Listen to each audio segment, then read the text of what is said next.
The air hangs thick and warm, tasting like dust and anticipation.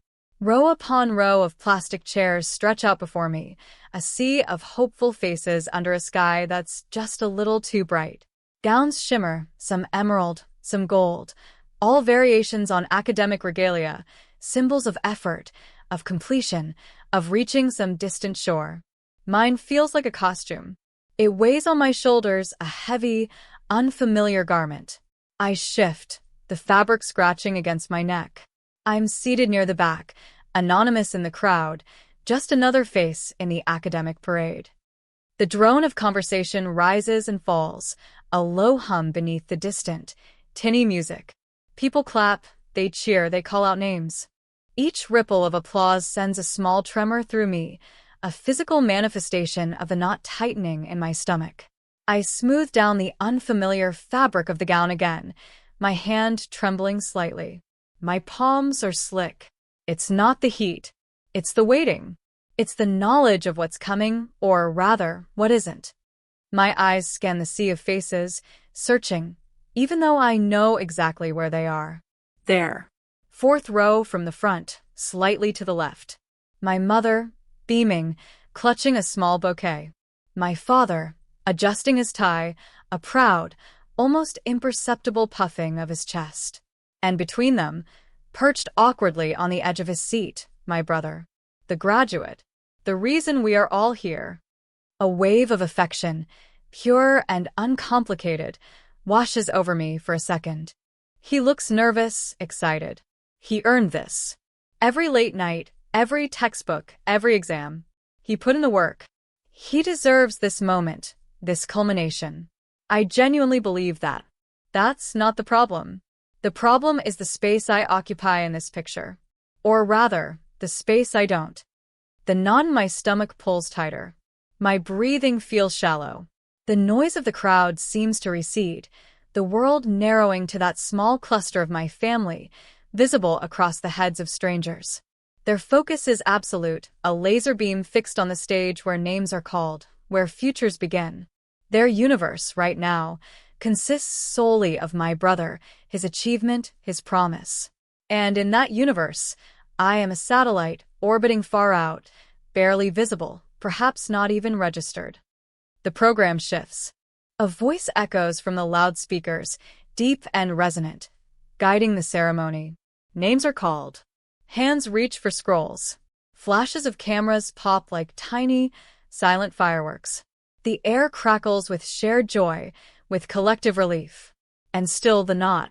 Still the waiting. Let me know where you're watching from and what time it is. And if you haven't already, please subscribe. It helps me more than you know.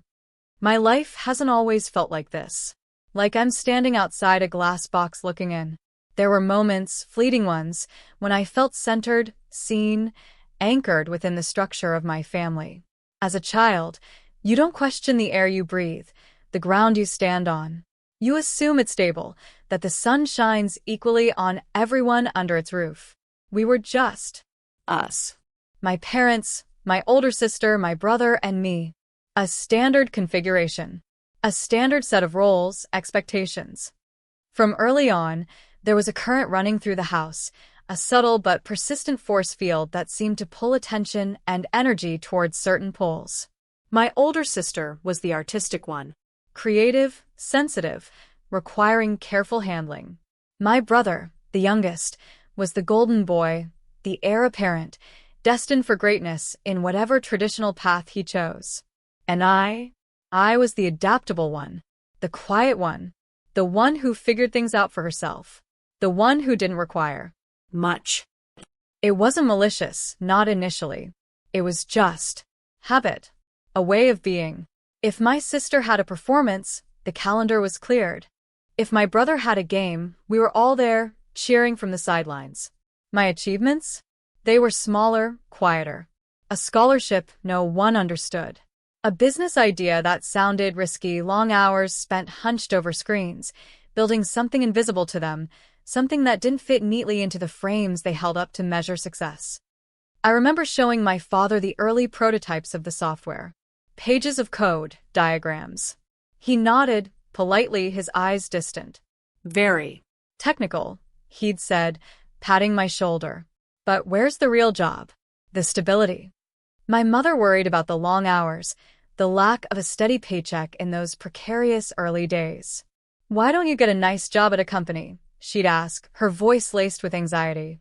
They saw my path as a deviation, a risky gamble, certainly not something worthy of the same fanfare as my sister's art show opening or my brother's acceptance into university. Their praise, when it came, was often conditional or tinged with worry. That's nice, dear, but are you sure you're making enough? Or, it's wonderful you're doing well, but don't forget about finding a good partner and settling down.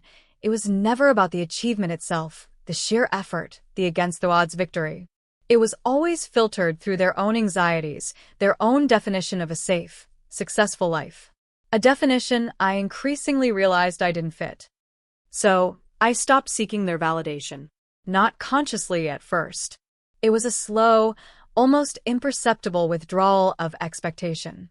I still shared updates, still showed up for family events, still tried to be a good daughter, a good sibling. But I started building my life in a parallel universe.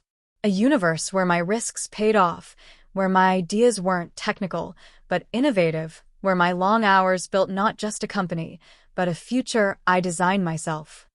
The company grew. Slowly at first, then faster than I ever dared to hope. There were crushing setbacks, moments I thought I'd lose everything. Sleepless nights fueled by cheap coffee and sheer terror. But there were also exhilarating wins, milestones that felt like conquering Everest. Each step, each success, was a quiet victory, celebrated mostly by me and the small team who believed in the vision. I didn't talk about the real scale of it with my family. It felt too vulnerable, too complex for their simple framework. And honestly, I wasn't sure they would understand or even care beyond a superficial "that's nice." This pattern solidified. They celebrated my sister's modest artistic successes with gusto. They tracked my brother's academic progress with meticulous pride, sharing updates with anyone who would listen. My life, my work, remained in the periphery.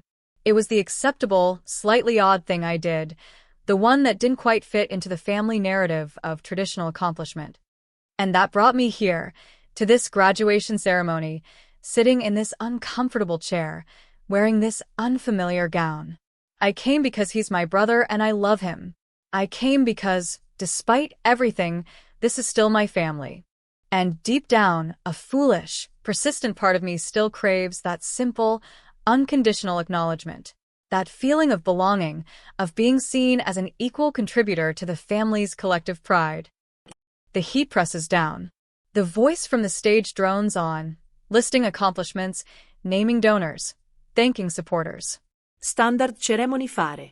My parents shift in their seats, anticipation clear on their faces as the moment approaches when my brother's name will be called.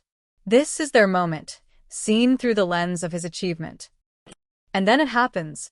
It's not loud, not dramatic. It's just a small, seemingly insignificant moment that slices through the air like a razor. The speaker, perhaps the dean, finishes acknowledging a group of students who received honors. He pauses, clears his throat. My mother leans forward, adjusting her glasses, eyes glued to the stage, probably anticipating the next phase, the individual student call-outs. The dean smiles, a warm, practiced smile. "We are so proud of all our graduates," he says. "Their hard work and dedication are what make this institution thrive. And of course, none of this is possible without the unwavering support of our families." He trails off, then picks up a sheet of paper from the podium. "And our incredible community of donors and supporters. We'd like to take a moment to express our deepest gratitude to those who have made significant contributions, helping to secure the future of our programs and support the next generation of students." My parents nod along, their attention still primarily focused on the area where the graduating students are seated. They've likely heard these acknowledgments before, seen them as necessary but ultimately just filler before the main event, the graduation itself. Their faces are relaxed, expectant. The dean continues listing names. Corporate sponsors. Longtime alumni. Foundations. My mind drifts slightly. This part is abstract, removed from the human element of the day. Money, institutions, names I don't recognize.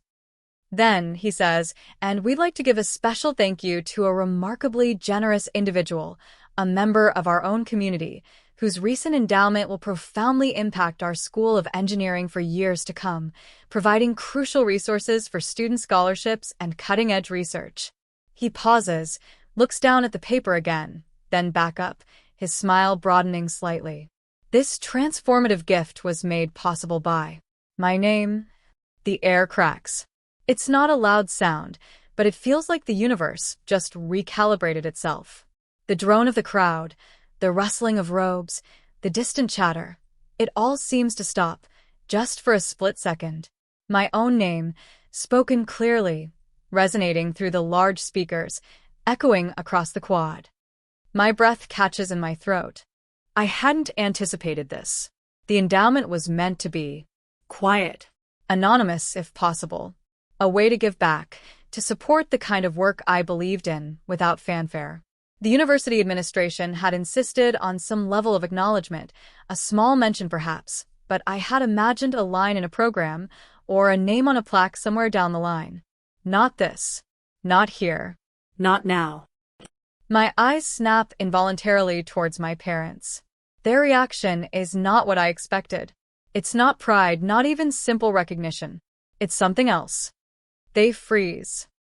Mid-nod, mid-sentence to each other, mid-adjustment of a glass's frame. They just stop. Their eyes, moments ago fixed on the stage with anticipatory pride for my brother, now dart towards the speaker, then scan the crowd, bewildered. Their faces are blank for a second, processing. Did they hear correctly? My name? Attached to an endowment? A significant one. The blanket of invisibility that has covered me for decades, at least in their perception, is suddenly, violently ripped away. And they're exposed to the glare of it, here in public, surrounded by people who just heard the name and the magnitude of the contribution. Their eyes finally find me, sitting near the back, small in my borrowed gown. The blankness on their faces melts into a mixture of shock, confusion, and something that looks suspiciously like dismay? Or maybe embarrassment. It's certainly not the beaming pride they'd moments before directed towards my brother. It's a look that says, how? When? Why didn't we know? What is this?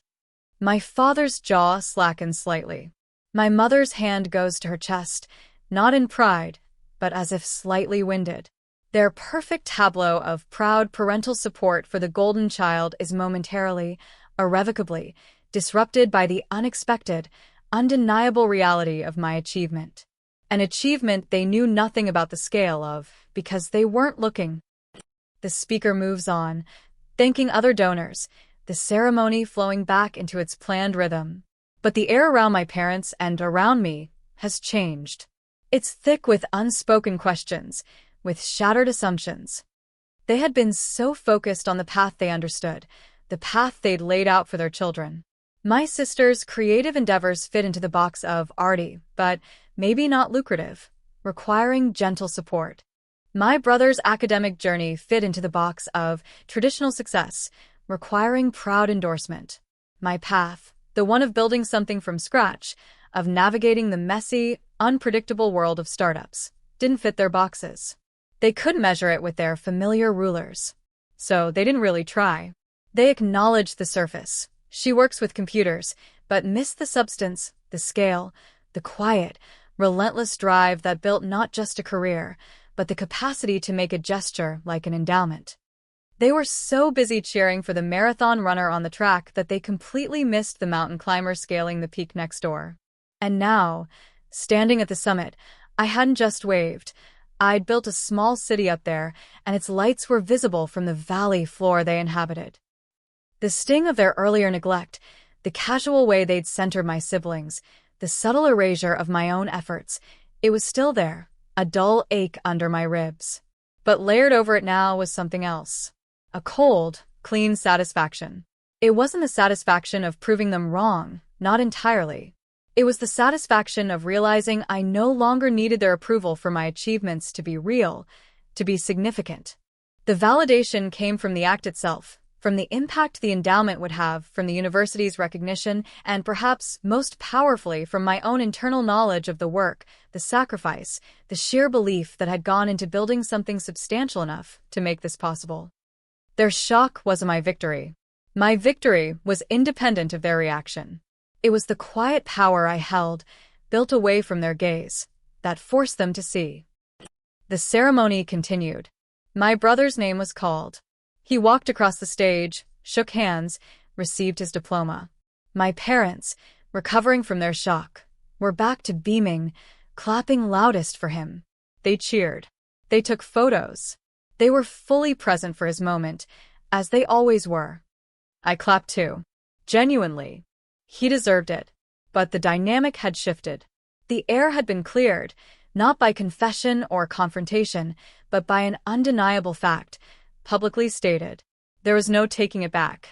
My contribution, my capacity, my success on a scale they hadn't bothered to comprehend, was now part of the official record of the day, woven into the fabric of the ceremony they had tried to make exclusively about their predefined notions of achievement. After the ceremony, the predictable rush of people, families hugging, flowers exchanged, caps tossed into the air. My parents navigated the crowd towards me, their expressions carefully neutral now, the shock replaced by a sort of forced casualness that was more revealing than any outburst. "Well," my mother said, her voice a little strained, attempting a bright smile.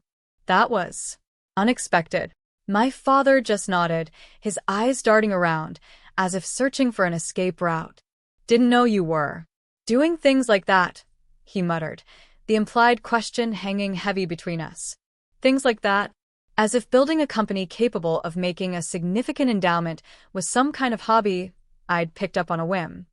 There was no effusive praise, no, "we're so proud," like they'd lavished on my brother moments before.